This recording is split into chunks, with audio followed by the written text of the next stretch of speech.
बेटा जी कोई डाउट कल की स्टडी से related? Sir unit vector doubt है। चलो यूनिट वेक्टर अभी समझा देते हैं।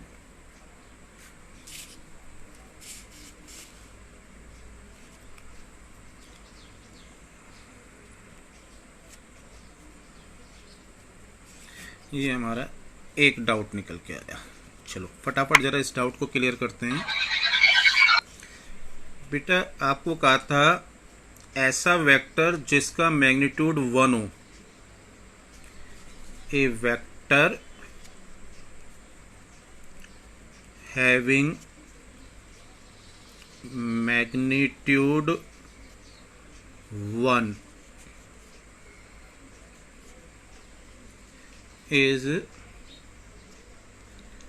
known as a unit vector।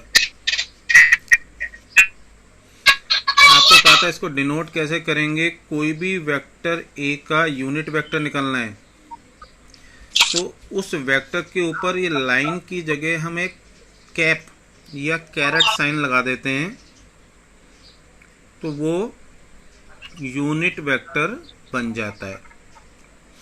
इसका फॉर्मूला भी आपको एक बताया था कि वेक्टर ए के में हम उसके मैग्नीट्यूड से डिवाइड कर दें तो हमारा ये कैलकुलेशन का मेथड हो जाता है। आगे जैसे जैसे स्टडी बढ़ेगी इसको कैलकुलेशन के तरीके मेथड्स और भी बताऊंगा मैं आपको। फिर आपको कल एक लास्ट बात बताई थी कि भाई हमारी 3 कॉमन एक्सिस होती हैं।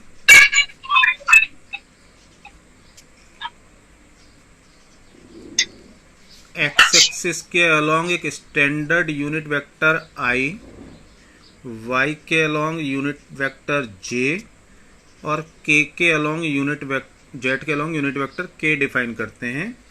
और इनका यूज कैसे होगा, क्या मीनिंग है, वो हम आगे के क्लासेस में धीरे धीरे पढ़ेंगे। और लास्ट बात जो कल बताई थी कि भाई यूनिट वेक्टर है तो इसका मतलब क्या हो गया, यूनिट वेक्टर ए का जो मैग्नीट्यूड है वो क्या होगा 1। हमें जो आज चीज डिस्कस करनी है that is called vector addition. यहां से मैं अपने कंसेप्ट को स्टार्ट कर रहा हूं। दो वेक्टर को ऐड कैसे करें, वेक्टर एडिशन और वेक्टर सब्ट्रैक्शन, दो चीज़ें हम पढ़ेंगे बेसिकली, लेकिन कॉमन मेथड को हम वेक्टर एडिशन ही कहते हैं। अब थोड़ा सा हम गौर से इस चीज़ को समझें। सीधे सीधे फॉर्मूला देना भी पॉसिबल नहीं है, उसको डेराइव करेंगे। तो हमने पहले कुछ क्वेश्चंस करे हैं प्रीवियस क्लासेस में। मैं इस टॉपिक को एलोबरेट करने से पहले एक ऐसा ही पुराना न्यूमेरिकल उठा के कराना चाहता हूं जिस टाइप का न्यूमेरिकल आप लोगों ने ऑलरेडी छोटी क्लासेस में करा है। एक क्वेश्चन से हम शुरुआत करते हैं इस कंसेप्ट की। A boy start from his home and goes 3 kilometer towards east. Then he turns towards his left and moves 4 kilometer further. Calculate his distance traveled and displacement। ध्यान करिए, ऐसे क्वेश्चन आपने जरूर करे होंगे पहले कहीं किसी ना किसी क्लास में। ध्यान आ रहा है कुछ?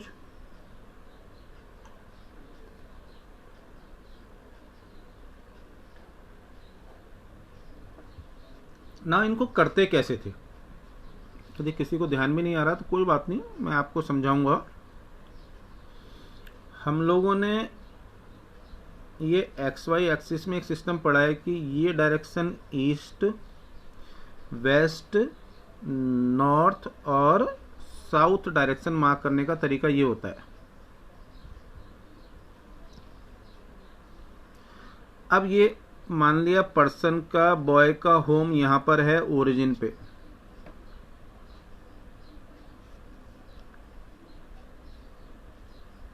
उसका होम कहाँ पर है, ओरिजिन पे है। तो क्या कहा, 3 किलोमीटर टुवर्ड्स ईस्ट गया, तो 3 किलोमीटर यहाँ आ गया इस पॉइंट पे ओ से ए तक, यानी कि हमारा O A equal to 3 kilometre हो गया। फिर क्या कहा है, then he turns towards his left. अब वो इधर को जा रहा है तो उसका लेफ्ट कहाँ होगा, इस तरफ होगा, और वो चला 4 किलोमीटर लेट से बी पॉइंट तक आ गया। और हमसे पूछा क्या गया है, what is his distance travelled and displacement. तो दो बातें पूछी गई हैं। पहली बात, डिस्टेंस ट्रेवल्ड कितना हो जाएगा, कल भी हमने डिस्कस किया था 4 + 3 7 किलोमीटर। हाँ, कि भाई लेंथ ऑफ एक्चुअल पाथ हमारी डिस्टेंस ट्रेवल्ड होती है वो 7 किलोमीटर हो गई। अब दूसरी बात आती है डिस्प्लेसमेंट। 5 kilometre B. ये वाला डिस्टेंस निकालेंगे हम, O B underroot O A square plus A B square, underroot 3 square plus 4 square, 9 + 16 25 का रूट 5 किलोमीटर। आपने करे हैं ऐसे क्वेश्चन पहले से। नाउ क्यों ले रहा हूं, क्योंकि हमें कंसेप्ट को समझना है। ये जो डिस्प्लेसमेंट हमने निकाला इसको कहते हैं वेक्टर एडिशन। दो वेक्टर थे, एक अलोंग ओ ए था और एक अलोंग ए था। इन दोनों वेक्टर को ऐड करने से हमारा नेट वेक्टर बना ओ बी। तो इनका कैलकुलेशन का मेथड अलग होते हैं स्केलर के मेथड से। अब ये क्वेश्चन तो बड़ा इजी था, हमने सब बहुत लोगों ने पहले पढ़ा है, सब नहीं पढ़ा है, ध्यान में आया होगा कुछ लोगों के। अब नाउ मैं इस क्वेश्चन को मॉडिफाई कर दूं, मैं अभी सॉल्व नहीं कराऊंगा, बाद में ही सॉल्व कराऊंगा, सिर्फ एक डायग्राम में इसको मैं मॉडिफाई कर रहा हूं कि वो पर्सन निकला घर से, ए तक पहुंचा। अब उसके बाद वो यहां से 30 डिग्री पे गया, अपनी डायरेक्शन से 30 डिग्री पे मूव करके वो फर्दर 4 किलोमीटर चला, तो उसका डिस्प्लेसमेंट तो ये हो जाएगा। अब इसको मैं कैसे मेजर करूं, मेरे सामने समस्या आ जाएगी। 30 डिग्री है, हो सकता मैं फिर भी थोड़ा बहुत कोशिश कर सकूं। यदि 29 डिग्री होता, 34 डिग्री होता, ऐसे कोई भी अजीब अजीब सी वैल्यू ले लेता तो मेरे लिए प्रॉब्लम्स बढ़ जाती। तो उसको हम अपने रेगुलर मेथड से सॉल्व नहीं कर सकते हैं, उसको अपने रेगुलर मेथड से सॉल्व नहीं कर सकते हैं। इनके लिए हमें कुछ स्पेशल मेथड्स लेने हैं और वही हमारे आज के वेक्टर एडिशन टॉपिक का टारगेट है। नाउ आपको पॉइंट समझ में आ जाएगा कि जो मैं अगली चीज़ लेने वाला हूँ काफ़ी लंबी चौड़ी बड़ी चीज़ है, काफ़ी कुछ न्यूमेरिकल उस पे बेस्ड रहेंगे और वो फॉर्मूला आपको आगे लॉन्ग टर्म तक यूज़ करना है। जैसे कल की क्लास की बिगनिंग में आपसे कह रहा था कि वेक्टर से फिजिक्स का एक टॉपिक नहीं है, ये कैलकुलेशन का मेथड है जो आपके साथ लंबे समय तक चलेगा। उस चीज़ की बिगनिंग यहाँ से हो रही है हमारी, और हम इस टॉपिक को जो पहला टॉपिक ले रहे हैं उसको कहते हैं triangle law of vector addition. Triangle law of vector addition. हमारा ट्राइंगल लॉ क्या है? हमें दो वेक्टर गिवन होंगे कहीं पे भी, ये टू वेक्टर के केस का में लगता है। दो वेक्टर गिवन है, एक वेक्टर ए है और दूसरा वेक्टर हमारा बी है। मैंने ऐसे रैंडमली मार्क कर दिया इनको, vector A and vector B. हमसे कहा जा रहा है जी इनका रिजल्टेंट निकालो। तो ये लॉ करना क्या है, मैं इसका स्टेटमेंट बाद में बताऊंगा। पहले डायग्राम से इस बात को समझा रहा हूँ, ये है क्या, गौर करना। जब डायग्राम से इस चीज़ को समझोगे ओनली देन आपको इसका स्टेटमेंट समझ में आएगा और याद हो पाएगा। ये एग्जाम्स में पूछे जाने वाले सबसे कॉमन टॉपिक्स में से एक है। जनरली 3 मार्क्स का क्वेश्चन आता है इस पे, और ये इतना इम्पोर्टेंट है कि लगभग हर एग्जाम में ये टॉपिक आता ही आता है। तो भाई ये टॉपिक ये कहता है कि जो पहला वेक्टर है उसको आप ऐसे ड्रॉ कर दो। माना मैंने इसको पॉइंट ओ से ए तक डिनोट करा, इसको O A equal to small a is our first vector. First vector का ये पॉइंट जो होता है आगे वाला, ये कहलाता है हेड, इसको कहते हैं टेल। ये दोनों वर्ड ध्यान रखना, हेड एंड टेल। टोटल 5 लोग होते हैं।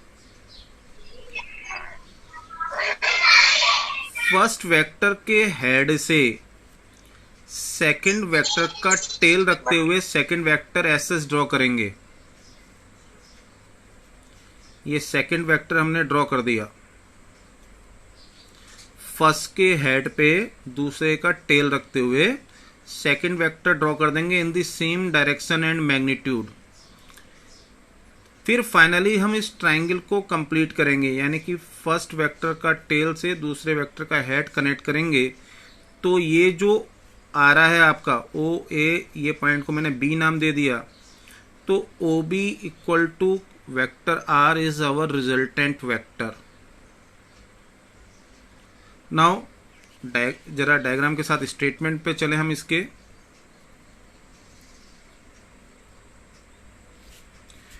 Statement of triangle law of vector addition. Two vectors are taken along two sides of a triangle in the same order। Same order का मतलब क्या है, दोनों की डायरेक्शन एक ही डायरेक्शन तरफ चल रही है, एक के बाद एक। इसका एरो भी इस तरफ है और इसका भी डायरेक्शन का एरो उसी डायरेक्शन में आगे बढ़ रहा है।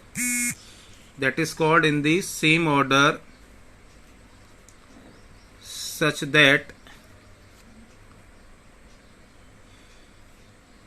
From head of first vector the tail of second vector is drawn in the same direction।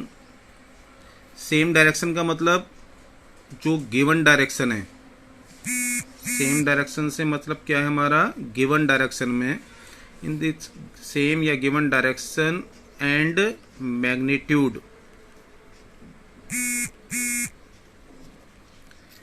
Then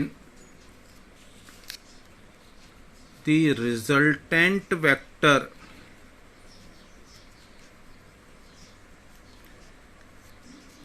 can be drawn from the मतलब कहाँ से, यहाँ से, tail of first, from the tail of first vector completing the triangle in opposite order। ध्यान देना word को, in opposite order। जब triangle को कंप्लीट करते हुए यहां से हम जो थर्ड साइड ड्रॉ कर रहे हैं, ये थर्ड साइड बताएगी रिजल्टेंट वेक्टर। यहां मैंने वर्ड लिखा हुआ है रिजल्टेंट वेक्टर। अब ये बड़ा लंबा चौड़ा सा स्टेटमेंट हो गया, आसानी से याद होगा नहीं, तो आपको इसको 2-3 बार प्रैक्टिस करना पड़ेगा।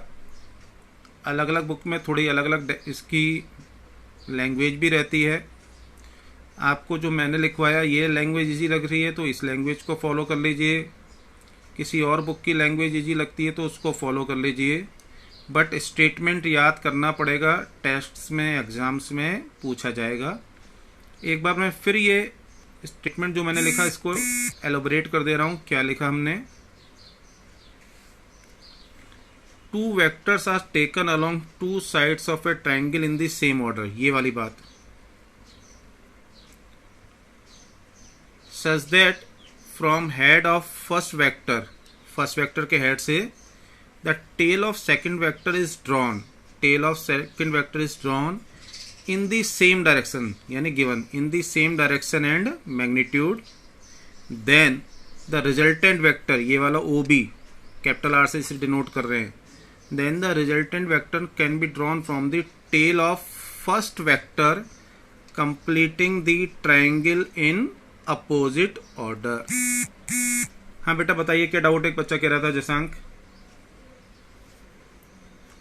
डाउट पूछो बेटा। सर सॉरी वो गलती से हुआ। चलो कोई बात नहीं, ठीक है। जरा बेटा इसको एक सर? बार, हाँ बोलो बच्चे। लास्ट की लाइन समझ नहीं आ रही। हाँ, फिर हमने कहा देन द रिजल्टेंट वेक्टर। बेटा रिजल्टेंट वेक्टर ये डायग्राम है, रिजल्टेंट वेक्टर ये हो गया ना डायग्राम में OB। इसको कैसे हम कंसीडर करेंगे, ये वाली बात बता रखी है। Then the resultant vector can be drawn, कैसे इसको ड्रॉ करेंगे, from the tail of first vector. First vector ये है हमारा, उसकी टेल ये हो गई, from the tail of first vector completing the triangle. तो ट्राइंगल तो ऐसे ही ड्रॉ करके कंप्लीट होगा, completing the triangle in opposite order. Opposite order मतलब दोनों वेक्टर इस डायरेक्शन में चले थे तो ये उसके अपोजिट डायरेक्शन में इसकी लेंगे वैल्यू। ठीक है, चलिए बेटा फटाफट मैं इसके डेरिवेशन में आता हूं, इसके प्रूफ में आता हूं। ये हमारे लिए इंपॉर्टेंट रहेगा। ये मान के चलिएगा कि ये टॉपिक एग्जाम में आएगा, जरूर आएगा। जनरली 3 मार्क्स का आता है, 3 में से 1 मार्क्स आपके जो होंगे स्टेटमेंट के होंगे और 2 मार्क्स इसके डेरिवेशन के होंगे। ये उस कंडीशन का टॉपिक है। अब मैं जरा डायग्राम को यहाँ दोबारा बना रहा हूँ क्योंकि बार बार पीछे जाना पड़ेगा हमें, और फिर इसको हम फटाफट डेराइव करते हैं। ये पहला वेक्टर हो गया हमारा O से A तक का, O और A पॉइंट्स हैं, ध्यान देना। ये वेक्टर को हम A से डिनोट कर रहे हैं, स्मॉल a से। इसके आगे से दूसरा वेक्टर ड्रॉ करना है हमें A से B तक। ये वेक्टर का नाम है वेक्टर B, और ये हमारा रिजल्टेंट आ जाएगा R, जो कि हमें निकालना है। अब करना क्या है, 2-3 बातें बेटा गौर से सुन लेना। ये ऐसी बातें हैं जो दिमाग में बिठाई रहनी चाहिए। मैं हर बार इन बातों को लिख नहीं पाऊंगा, प्रैक्टिकल भी नहीं है कि मैं बहुत सारी बातें आपको लिख के बार बार याद करने को कहूँ, तो दिमाग में इनिशियली बैठाओ। ये वाली लाइन को मैंने थोड़ा सा आगे मार्क करना है। ये जो एंगल बन रहा है ये कहलाएगा थीटा, और इस थीटा का नाम क्या रहेगा? Angle between given vectors. Given vector कौन से हैं? ए और बी, उनके बीच का एंगल कहलाएगा थीटा। अब आपके मन में कंफ्यूजन होगा कि भाई ये थीटा मैंने यहाँ पे क्यों मार्क करा, इस तरफ अंदर की ओर क्यों नहीं मार्क करा ट्रायंगल के? तो इससे रिलेटेड रूल समझ लो क्या है। जब भी एंगल बिटवीन वेक्टर्स की बात आएगी तो ये between outgoing direction of vectors होता है। फिर गौर से समझना, एंगल बिटवीन वेक्टर का मतलब क्या होता है? Angle between their outgoing direction. मैं चलो लिख ही देता हूं एक बार। तो एंगल बिटवीन वेक्टर्स, जब भी ये वर्ड आ रहा है तो इसका meaning angle between outgoing direction of vectors होता है। ये बेटा लिखने वाली चीज कम और याद रखने वाली चीज ज्यादा है। इसका बार बार यूज करना है, हमें ध्यान देना, नहीं तो आगे आपके क्वेश्चंस इसी के कारण गलत हो जाएंगे। अब यहां पर ये कैसे इंप्लीमेंट हो रहा है इसको समझते हैं। इस पॉइंट पर हम ए पॉइंट पर अपना एंगल ड्रॉ कर रहे हैं। ए पॉइंट से बी वेक्टर तो बाहर की ओर जा रहा है, आउटगोइंग है, लेकिन ए वेक्टर इनकमिंग था, ये इसकी तरफ आ रहा है। जबकि ये जो नीचे रूल लिखा है इसके हिसाब से वेक्टर को क्या होना चाहिए? बाहर की ओर, इस तरफ जाना चाहिए। तो ये हो गई दोनों आउटगोइंग डायरेक्शंस। इन आउटगोइंग डायरेक्शंस के बीच के एंगल को हम एंगल बिटवीन वेक्टर का नाम देंगे। Is that okay? नाउ आगे प्रोसीड करते हैं। हमें कैलकुलेशन की सिंप्लिसिटी के लिए हमने यहां से एक परपेंडिकुलर ड्रॉ कर दिया। इस पॉइंट को मैं एन नाम दे रहा हूं, नॉर्मल। ऐसा क्यों करा मैंने परपेंडिकुलर ड्रॉ करना? सो दैट मैं ट्राइंगल की जो प्रॉपर्टी है साइन कॉस वाली, उनको अप्लाई कर सकूं, वो फॉर्मूला मेरे आपकी आवाज रुक रुक आ रही है। बेटा इसमें मेरी गलती नहीं है, आपके यहाँ नेटवर्क की दिक्कत हो सकती है, क्योंकि मैं वाईफाई पे काम कर रहा हूँ, तो हो सकता है आपके मोबाइल नेटवर्क में दिक्कत आ रही हो। ठीक है, तो इस चीज़ का सॉल्यूशन यही है कि कोई भी ऐसी दिक्कत आती है बता दी आपने, अच्छी बात है, नहीं तो आप बाद में उसको वीडियो में उस पोर्शन को चेक कर लिया करो, वहाँ पे आपको सब कुछ साफ मिल जाएगा।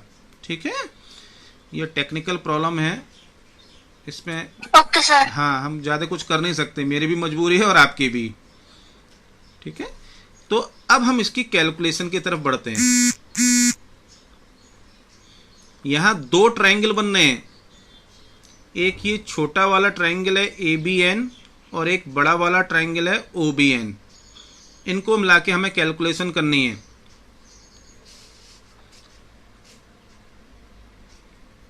जरा फटाफट गौर से समझना बच्चे हैं। इन ट्रायंगल ABN आपको दो चीजें डिफाइन करनी है यहाँ पे, एक साइन थीटा, दूसरा कॉस थीटा। आपको याद होगा साइन थीटा क्या होता है? परपेंडिकुलर अपॉन हाइपोटेन्यूज, यानी कि BN अपॉन AB। तो यहां से मुझे BN ये वाली साइड मिल जा रही है,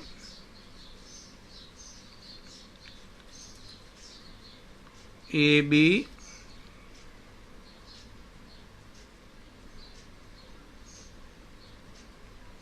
साइन थीटा, और कॉस थीटा क्या होता है? Base upon hypotenuse, AN upon A B, यहाँ से ए एन यानी बेस की वैल्यू आ गई ए बी कॉस थीटा। मैं इन दोनों को ही इकट्ठा 1 मार्क कर दे रहा हूँ, जरूरत के हिसाब से हम मार्क करेंगे। नाउ एक बात आप याद कर रख लेना, ट्रायंगल के रिलेटेड ये जो मैं चीज़ बता रहा हूँ इससे बेस्ड, ये आगे हमें बार बार यूज़ करनी पड़ेगी, इतनी सारी कैलकुलेशन नहीं लिखा करेंगे टॉपिक को शॉर्ट करने के लिए। किसी भी ट्रायंगल में जो बेस होता है वो कॉस कंपोनेंट होता है, उसके साथ कॉस मल्टीप्लाई हो रहा है ना, तो base is cos component, hypotenuse is sine component. ये वर्ड याद कर लीजिएगा, आगे आपका काम कम हो जाएगा। Base is cos component, hypotenuse perpendicular is sine component. Further and also इसी ट्रायंगल ABN में, इन ट्रायंगल ABN में by Pythagoras theorem hypotenuse AB का square equal to AN square plus BN square, ये इक्वेशन होगी हमारी। Diagram देखते रहेंगे। In triangle, sir आपकी आवाज कट कट के आ रही है। बेटा आपके यहाँ प्रॉब्लम होगी, मेरे यहाँ से नहीं हो सकती है भी तो मैं कुछ नहीं कर सकता उसमें, ठीक है। नेटवर्क की दिक्कत तो वहाँ हो सकती है क्योंकि यहाँ वाईफाई चल रहा है, तो होपफुली यहाँ से गलती नहीं होनी चाहिए। इन ट्रायंगल, बड़ा वाला ट्रायंगल ले लें OBN, OB square hypotenuse square equal to ON square plus BN square, this square plus this square. ON को हम लिख सकते हैं OA प्लस AN,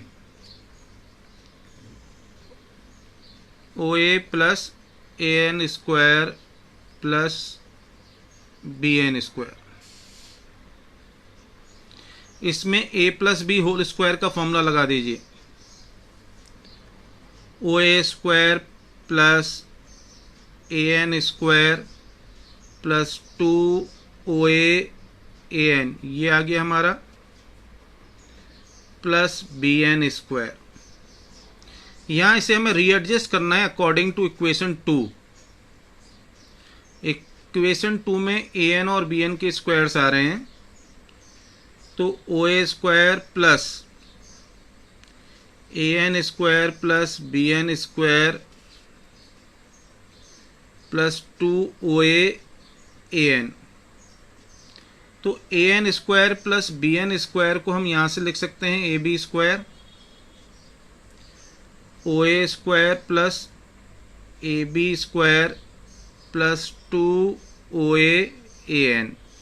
ये कहाँ से लिखा? From equation 2।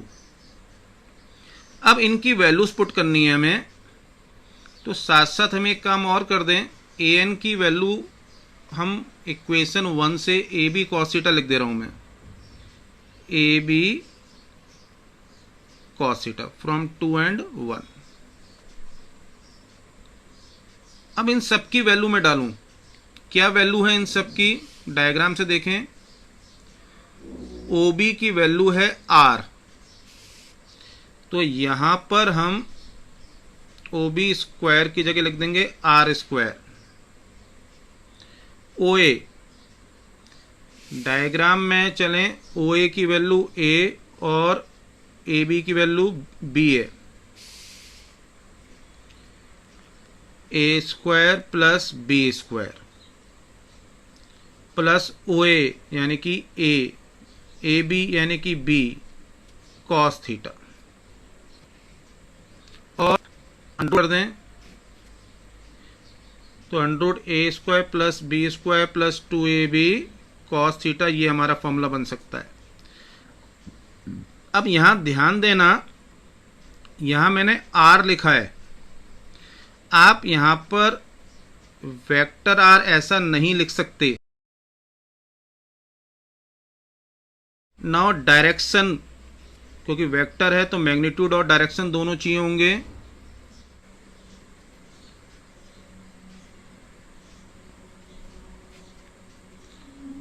Direction of resultant vector, ये अल्फा, इसको हम कहते हैं डायरेक्शन।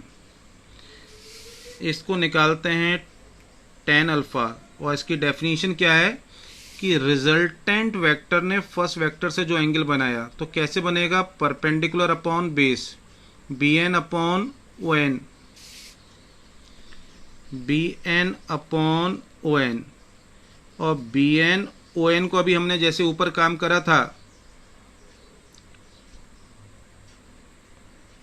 OA प्लस AN, इनकी वैल्यू रख दें हम। BN की वैल्यू हमने यहाँ निकाली थी AB साइन थीटा और AN की थी AB cos theta. AB sine theta upon OA plus AB cos theta. अब बेटा यहाँ पर वैल्यू पुट कर देंगे। AB की आ गई B, this sine theta, OA की वैल्यू A, AB की B, तो हमारा रिजल्टेंट डायरेक्शन आ जाएगी tan alpha equal to B sine theta upon A plus B cos theta.